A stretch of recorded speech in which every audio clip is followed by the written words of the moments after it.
नमस्कार, 5 बजे की खबरों में बहुत स्वागत है। मैं हूं आपके साथ विपिन चौबे। आखिरकार क्या हो गया है अमेरिका को?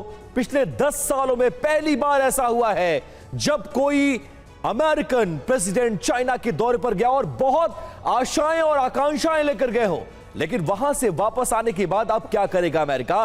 क्योंकि चाइना से ट्रंप रिटर्न हो गए और यह माना जा रहा है कि अब ईरान पर एक बहुत बड़ा आक्रमण होने जा रहा है। सीजफायर को तोड़ दिया जाएगा क्योंकि चीन से लौटते ही बड़े हमले की तैयारी में है ट्रंप। ईरान का विनाश जारी रहेगा, ट्रंप ने यह साफ कर दिया है। ईरान की सैन्य ताकत का हम खात्मा भी बाकी है। डोनाल्ड ट्रंप का बयान B2B कंटिन्यू रहेगा। तो समझ सकते हैं ईरान पर खतरा बरकरार है। सीजफायर बेशक चल रहा है, लेकिन यह कितनी दिनों तक बरकरार रहेगा, इसको लेकर अब संशय के बादल मंडरा रहे हैं।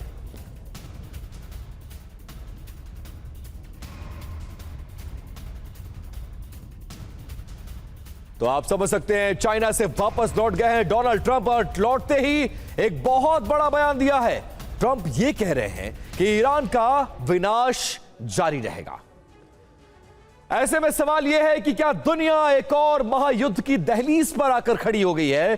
ट्रंप के बयान और हालिया घटनाक्रम को जोड़ें तो इशारा इसी तरफ जा रहा है कि एक बहुत बड़ा युद्ध और सामने आ रहा है। पहला संकेत क्या है? खुद ट्रंप के उस बयान को देखिए जिसने तेहरान में अब खलबली मचाकर रख दिया। ट्रंप ने साफ कह दिया है कि धैर्य खत्म हो चुका है, यानी अब बातचीत का समय बीत गया है। उधर ट्रंप के सबसे करीबी सहयोगी इजराइल ने दूसरा बड़ा संकेत देते हुए यह स्पष्ट किया है कि और एक जल्द ऑपरेशन के लिए इजराइल खुद को तैयार कर चुका है।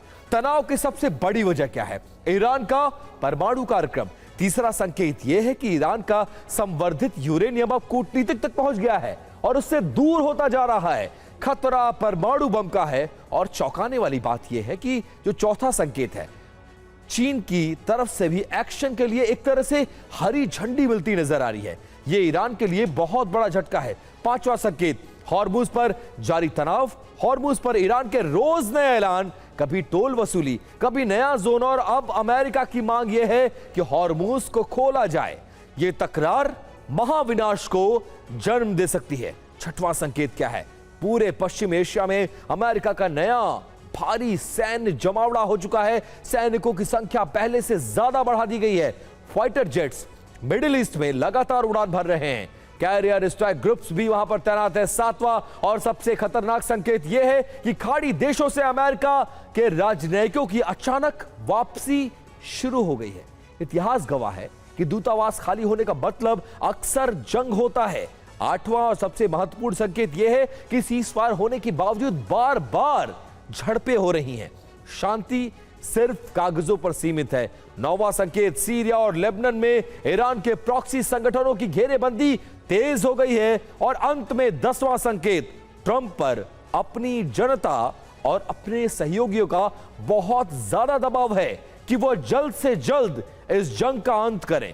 यानी ट्रंप को अब निर्णायक कदम उठाना ही पड़ेगा। तो अल फुजैरा के पास अमेरिकी एयरफोर्स का मूवमेंट नोटिस किया गया है।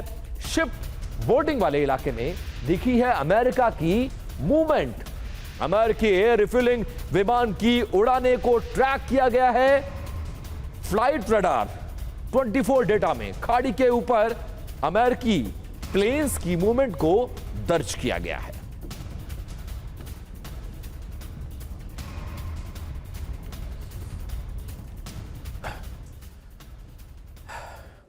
और फारस की खाड़ी में अमेरिकी जासूसी विमान की उड़ान देखी गई है। अमेरिकी वायुसेना रिवेट ज्वाइन कर रही है और उसकी निगरानी कर रही है। ईरान और हॉर्मुज के पास अमेरिकी स्पाई विमान देखा गया। ग्रीस के सऊदा बे से उड़ान भरकर यह पहुंचा है विमान।